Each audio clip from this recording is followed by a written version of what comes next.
પણ આ કેનાલ લીધે મારો કૂવો મેં કૂવો ખાલી મારો મારેલો ખાલી કૂવામાં મેં કામ કરેલું એવા પોણી થતી હોય જમીનમાં પોણી ઉતરે ના કૂવામાં હોય તો અમારામાં અહીં જમીનમાં ઉતરે તો કોઈ કૂવામાં પાણી હોય ને એટલે આપણે 800,000 ફૂટે પાણી જતા થઈ જાય એનું કારણ આની બધું પોણી બધું હોય જમીનમાં ઉતરતું વહી જાય બધું એક તો યુરિયા ડીએપીનો મારો કર્યો 50 હોર્સ પાવરનો 500 મણ 400 મણ વજનનો ટ્રેક્ટર 4 વગર ખેડવું અને ફૂટ દબાઈ દેવી જમીન ખ્યાલ આવ્યો 4 ઇંચ ખોદવું અને એવા રાક્ષસો ફરી એટલે જમીન દબાઈ નો અને યુરિયા ડીએપીનો ઉપયોગ જમીન ચોક સુધારવું હોય હવે શું કામ કરે બરાબર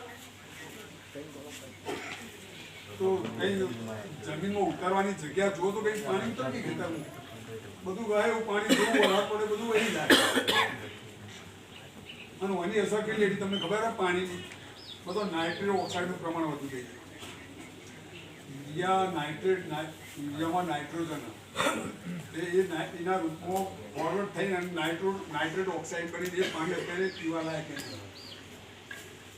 ખ્યાલ આવ્યો ભૂગર્ભ જળ બધો TDS ફ્લોરાઇડ આવું નાઇટ્રોજન ઓક્સાઇડ પાણી એ બી ખરાબ થઈ ગયું કેમ બસ આ જ કારણ તમે લાગે શોષણ ઉપરના તળિયામાં પાણી આવી ગયો અને ઉપરના પાણી અમારે તું મારે ખબર હતી કે ભાઈ 80 ફૂટે પાણી ખેતી લાયક જ નહીં ખરું 80-90 ફૂટનું પાણી અમારે ખેંચીએ ને પણ ઉગ જ નહીં કશું એટલે થોડા ઊંડા જવું પડે એનું કારણ આ બધું આ બહુ એવી મેટર પાણી આવી ગયું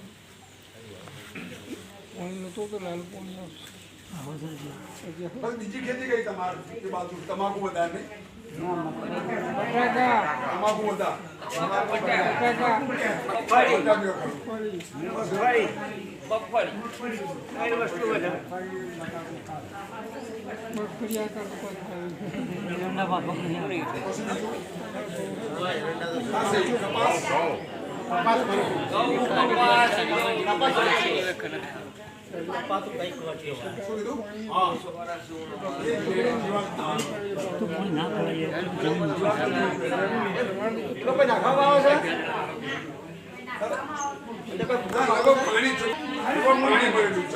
વિડીયો જોયો તો વચમાં મોબાઈલમાં એટલે કઈ સારું રિઝલ્ટ મળતું છે કોઈ ખેડૂત હતો દરેક જગ્યાએ જુદા જુદા ફરિયાદ કોઈ જોવા મળે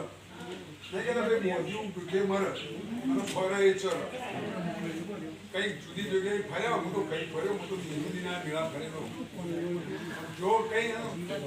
જો હું આત્મામાં બધા જોયેલા છે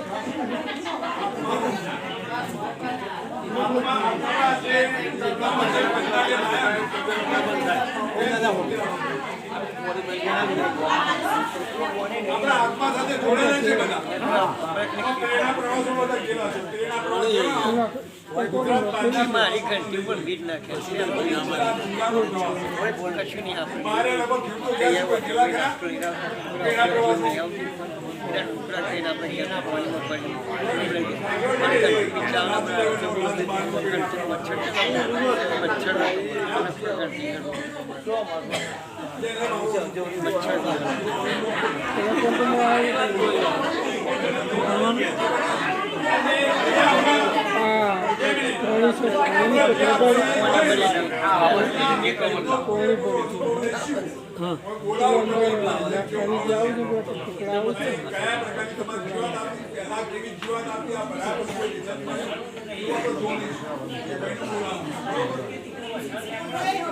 મચ્છર માટે છે ગમો પેલો અઘરીને તો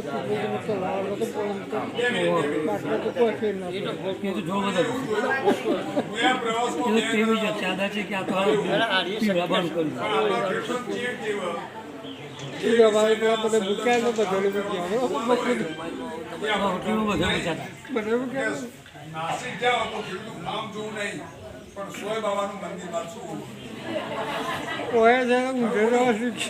સોમનાથનું દર્શન કરવાનું સોમનાથના ખેડૂતનું ખેતર સારું કામ કરતું હોય ને મારે જોવું નહીં પણ મારે સોમનાથનું દર્શન કરવાનું આપણી ખેડૂતની ખાસિયત અમે આ બધા ફરેલો બધું અમુક જે હેતુ માટે આપણે સરકાર લઈ જતા જોઈએ એવું નહીં પણ પહેલા જે જોવાનું જુઓ ને પછી ટાઈમ મળતો કંઈ ધંધાનો ધાર્મિક તમે દર્શન કરો. પણ જે હેતુ માટે આપણે ગવર્મેન્ટ આપણી પાછળ ખર્ચો કરતી હોય અને તેને એ લોકોની જવાબદારી કેટલી હોય તમને ખબર હે? તમે તો એમ લાગે બેન સાહેબ લઈ જતા નહીં, પણ મંદિરમાં કદાચ કંઈ એવો અણબનાવ બન્યો, કોઈ માણસ એક્સપાયર થયો, કદાચ ઇન કેસ એટેક આવી, તો એ લોકોની છેલ્લી જવાબદારી તમને ખબર હે? જે પ્રવાસમાં તમારું આયોજન તમારા સાથે હોય ને એની જવાબદારી કેટલી હોય કે ભાઈ તમને જો લઈ જાઓ તમારું મંદિરમાં લઈ જવાનું કીધું હતું, રિપોર્ટ બધું થાય, કઈ જગ્યાએ મરી ગયા, લોકેશન બધું, ફોટો બેનર બધા ફોટો બધું મોકલવાનું હોય, લોકેશન મળે કે ભાઈ આ જગ્યાએ આ માણસનું મૃત્યુ થયું હોય, તો એ અધિકારી જવાબ શું હાલે? સસ્પેન્ડ થાય. અને આપણે એમ લાગે તો આ બેન કે સાહેબ લઈ જતા નહીં. વચમાં અકસ્માતમાં માણસ કઈ એક્સિડન્ટ થયો, તમે જો જતા હતા તમને એક્સિડન્ટ થયો, ચાલવા બાંધવાનું હોય તો કદાચ અકસ્માત થયો, તમે શું કરો? તમે તો એમાં લાગે કે ભાઈ દવાખાનું હોય, પણ ઇવન જેટલી જવાબદારી તમને ખબર પડે, પણ આપણે એવું બધું સમજતા નહીં. બરાબર? આપણે કહેડો દર્શન કરો. આ બધું હું આ બધું જોઈને તમને કહું. ચલો આપણે બધી શરૂઆત જવાબદારી આવે વિજ્ઞાનનો સ્વીકાર કરવો પડશે. શું ના હોય જવાબદારી? જે ખેતી એવું ના વિચારવાનું. કરવાનો ઉદ્દેશ ના આવે એવું. એમાં એક દેશી ગાય હોવી જોઈએ. જવાબદારી હોય. એક દેશી ગાય. કઈ દેશી એટલે? દેશી ગાય એટલે આપણો ઉત્તર ગુજરાતની મને કયો દેશી ગાય ઘણી કહેવાય, કયો કઈ દેશી ગાય કહેવાય? આપણો ઉત્તર ગુજરાતની કઈ દેશી ગાય? કોકરેજી. જોઈ લો. કોકરેજી. આપણી કોકરેજી ગાય આવી. ઉત્તર ગુજરાતનો કોકરેજી અને આ સૌરાષ્ટ્રની ગીર ગાય, હિમાચલ બાજુ શાહીવાલ. બરાબર? બધી ઘણી ગાયો લગભગ જે તે વિસ્તારમાં શાહીવાલ બધી બનાવટ દુકાનમાં નહીં નામ, પણ આપણા વિસ્તારમાં જો નાખો ને આ દેશી ગાયમાં એટલી બધી તાકાત છે કે વિજ્ઞાન એવું કહે કે 1 ગ્રામ દેશી ગાયના ગોબરમાં 300 કરોડ સૂક્ષ્મ જીવાણુ. કેટલા?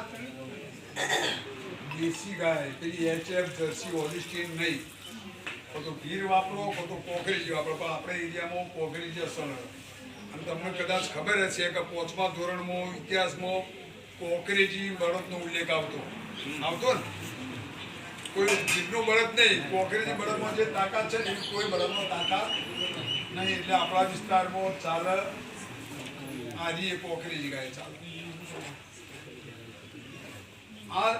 આ લેબ ટેસ્ટ લાવ છો, આ જે એના જે ખરું ને વિસ્ટા જે ગાયનું ગોબર, એમાં દરેક પ્રાણીઓની આપણા રાજપાલ ખરા ને એના ફાવ પર લેબ ટેસ્ટ કરાય, એનાલિસિસ કરાય. ઘોડાનું, ગધેડાનું, બકરાનું, ઊંટનું, HF બધીની મળ લઈને વિસ્ટા લઈ અને